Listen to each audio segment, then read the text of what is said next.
네, 안녕하십니까. 착한 인베스트먼트 전문가 이재준 팀장입니다. 네, 제가 오늘 가져온 종목은 바로 우주항공산업업체입니다. 우주항공산업이라는 게 아마 생소하신 분들 굉장히 많으실 것 같습니다. 아시는 분들 같은 경우에도 뭐 우주항공 산업이라는 단어를 들었을 때 좀 많은 여러 가지 생각이 드실 텐데요. 구체적으로 이 업체가 하고 있는 산업은 항공기, 우주선, 위성, 발사체 등을 개발하고 생산해서 판매하는 업체입니다. 하늘 위에 떠 있는 거를 이 회사가 다 한다라고 보시면 될 것 같습니다. 일단 하나씩 먼저 살펴보도록 하겠습니다. 현재 이 회사의 매출이 가장 큰 사업은 바로 항공산업입니다. 항공산업은 군용기, 민항기, 헬기 등을 개발하고 개발된 항공기를 양산을 하는 겁니다. 그럼 항공산업의 특성과 어떤 점이 투자 포인트가 될 수 있는지 알아보면서 설명을 드리는 게 가장 좋을 것 같습니다. 일단 첫 번째로는 방위산업이라는 특징이 있습니다. 항공산업은 국가 안보와 직결되는 핵심 방위산업이기 때문에 국가 안보상 매우 중요한 자리에 위치를 하고 있습니다. 사실 우리나라, 일본, 중국, 러시아, 거기에 북한까지 강대국들의 군사력 증강 움직임에 항공 전력 강화는 필수가 되어 있는 상황입니다. 이에 따라서 이 업체는 정부와의 장기 계약을 통해서 안정적인 매출과 높은 수익성을 가져가고 있습니다. 물론 그만큼의 기술 투자 비용도 들어가는 건 맞지만 국가의 기반 산업이기 때문에 정말로 엄청난 예산이 투입이 되고 있습니다. 그렇기 때문에 기술 투자 비용만큼의 매출과 이익은 챙겨갈 수 있는 게 바로 방위산업입니다. 그리고 두 번째로는 종합 시스템 산업적 성격을 가지고 있습니다. 항공산업의 부품 수는 정말 생각하는 것보다 엄청나게 많습니다. 부품의 수는 정말 제가 많다고 말씀을 드려도 쉽게 와닿지가 않으실 텐데요. 항공산업의 부품 수는 자동차의 10배가 들어간다라고 생각하시면 될 것 같습니다. 요구 신뢰도 또한 100배 이상의 신뢰도가 필요한데요. 그 이유는 항공기 사고가 일어나면 거의 100% 사망사고로 이어나기 때문입니다. 그래서 자동차와는 비교가 안 될 정도로 고도의 기술력을 필요로 하는 산업이라고 보시면 될 것 같습니다. 특히 항공기를 만들기 위해서는 기계와 전자, IT, 소재 등 모든 분야의 첨단 기술의 총집합으로 만들어지고 있는데, 그렇다 보니까 항공산업은 다른 산업에 대비해서 월등히 높은 진입장벽을 가지고 있습니다. 이는 다른 업체들이 진입하기조차 어려울 정도로 굉장히 높은 진입장벽이다라고 생각하시면 될 것 같은데요. 거기다가 항공산업은 고부가 가치 산업입니다. 항공기 생산 대수는 적으나 완제품이 정말 상상 이상의 고가의 제품이기 때문에 지식과 기술, 노동, 집약 사업으로 가치가 매우 높을 수밖에 없다라고 보고 있습니다.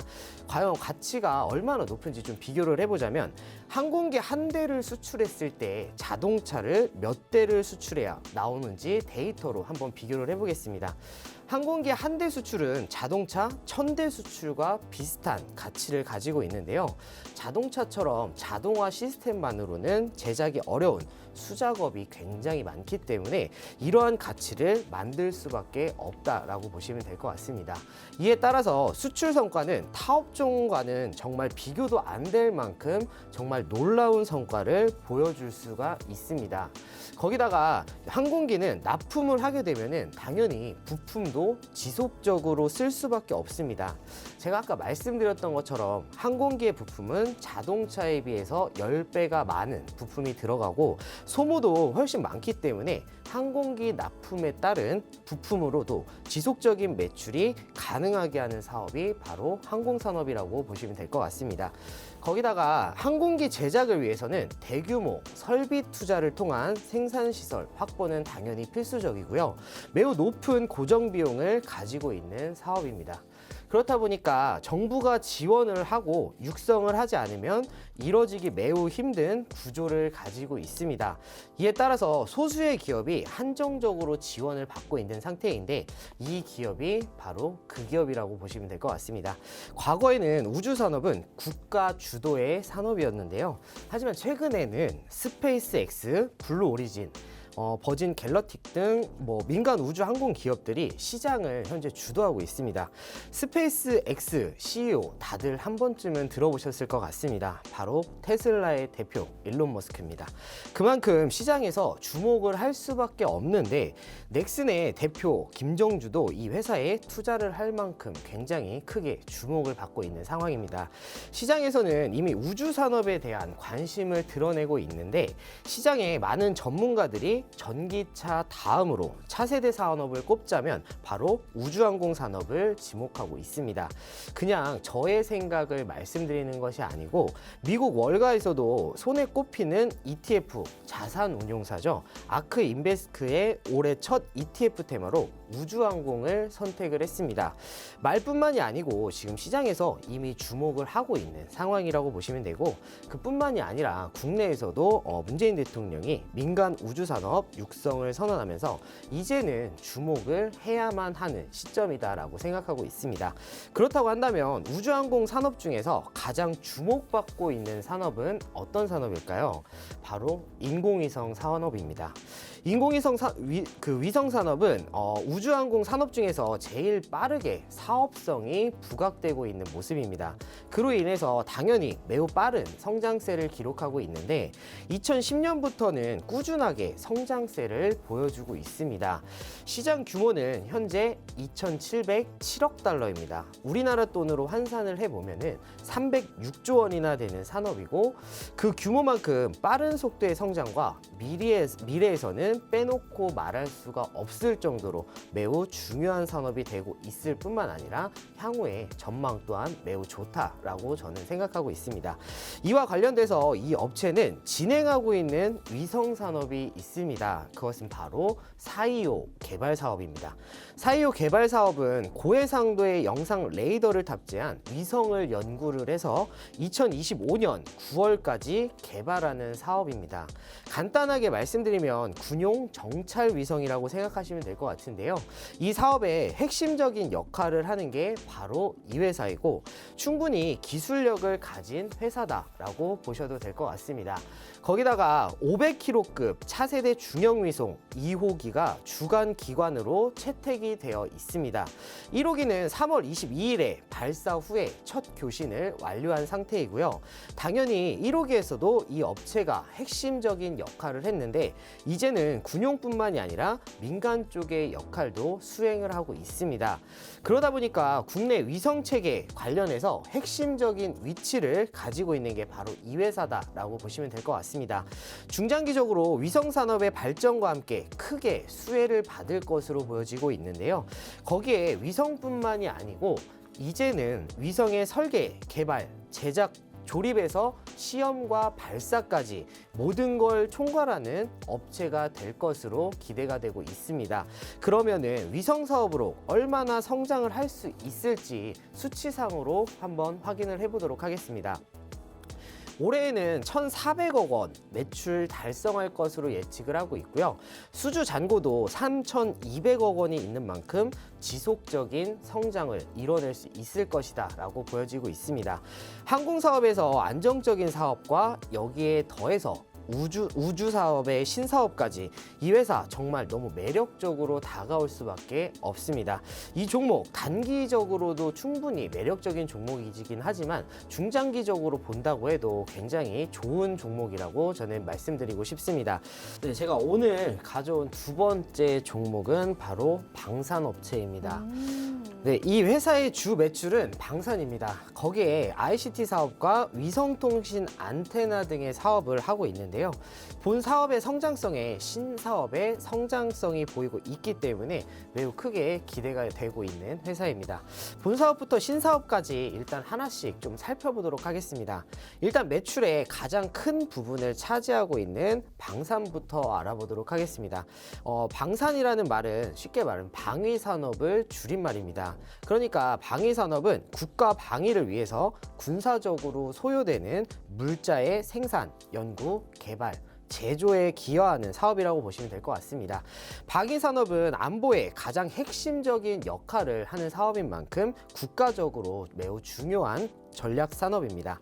이 방위 산업은 다른 산업과 비교를 했을 때는 조금 독특한 시장 구조를 가지고 있습니다. 그것은 바로 독과점적인 시장 구조를 가지고 있다라는 건데, 거기다가 다품종 소량 생산 체계의 특성을 가지고 있습니다. 독과점적으로 시장을 지배하고 있는 회사가 있다면은, 그리고 그 시장이 계속해서 성장한다면 그 기업의 성장성은 당연히 좋을 수밖에 없습니다. 사실 방산산업이라는 것은 상당히 높은 신뢰성과 고성능을 필요로 하는 산업입니다. 그렇기 때문에 한 기업이 독과점적으로 맡아서 성장을 한다라고 하면은 정부 역시 이 기업에 지원을 하면서 키워가는 역할을 해줄 수밖에 없습니다. 그래서 방산업체는 따로 국가에서 지정을 해서 전략적으로 물자를 생산을 하고 있는데요. 그렇기 때문에 이 회사도 역시 안정적으로 성장을 할 수밖에 없는 회사입니다. 그렇다고 한다면 방위산업의 시장의 성장, 이 부분이 굉장히 중요하다라고 저는 생각하고 있습니다.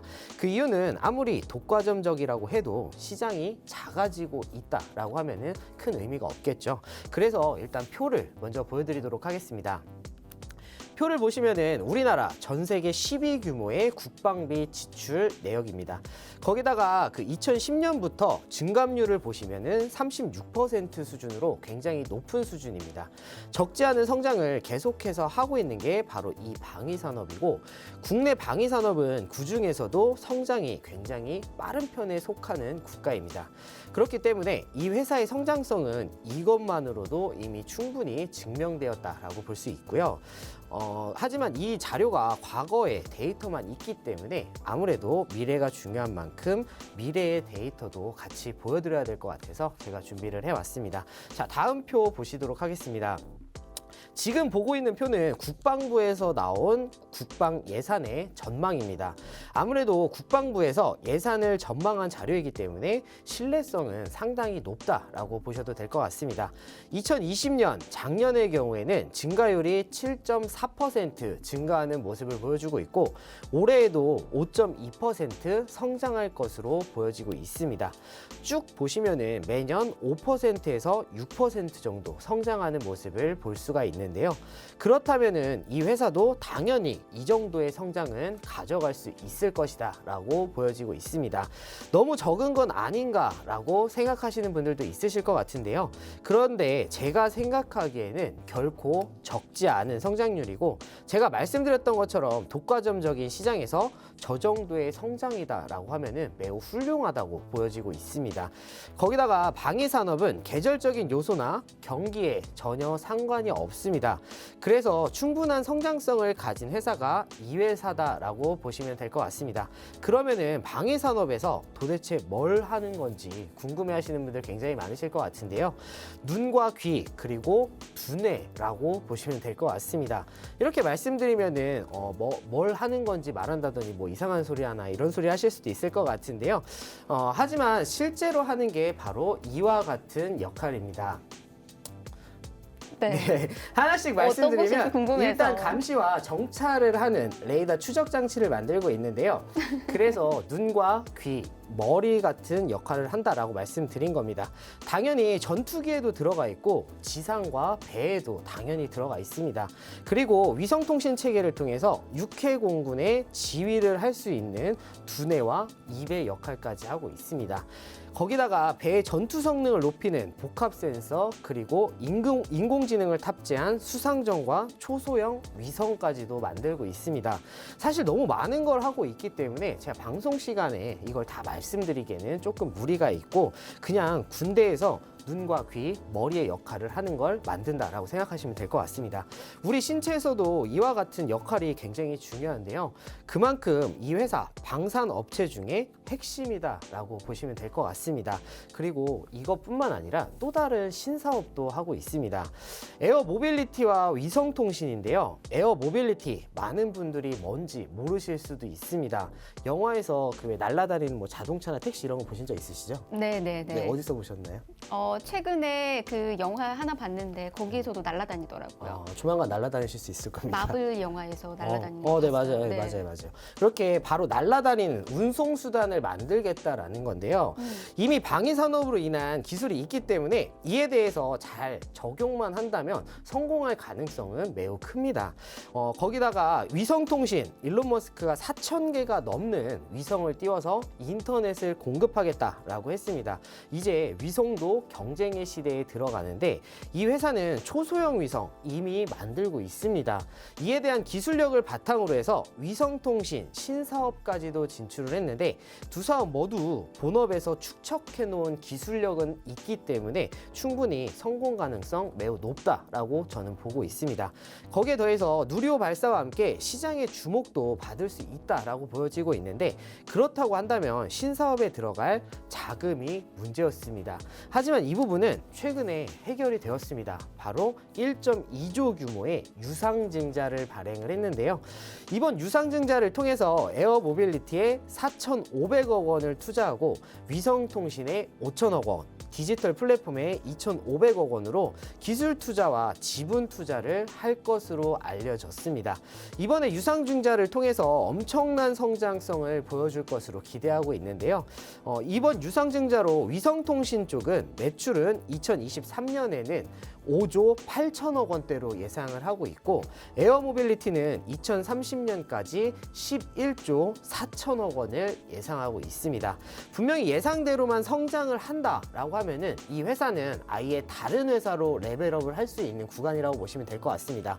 하지만 1.2조 규모라고 한다면 사실 물량에 대한 부담은 없지 않아 있으실 겁니다. 하지만 이 부분은 크게 걱정하실 이유가 없습니다. 그 이유는 바로 대주주의 120% 초과 청약 참여로 거의 대부분의 증자 부분을 대주주가 가져갔기 때문에 증자로 인한 물량 부담은 사실상 제한적이다라고 보시면 될 것 같습니다. 아예 없다라고 볼 수는 없겠지만 충분히 소화가 가능한 물량이다라고 생각하셔도 될 것 같고요. 오히려 이 부분에서 떨어진다라고 하시면은 당연히 매수할 수 있는 기회가 된다라고 보시면 됩니다. 그만큼 본업의 성장성과 신사업의 기대치까지 합쳐져서 지금은 절호의 찬스가 왔다라고 보셔도 될 것 같습니다. 그만큼 지금 매수하시면은 매우 크게 수익이 기대되는 종목이니만큼 노란톡방 참여하시면은 종목명 매수 타점 공개해 드리도록 하겠습니다.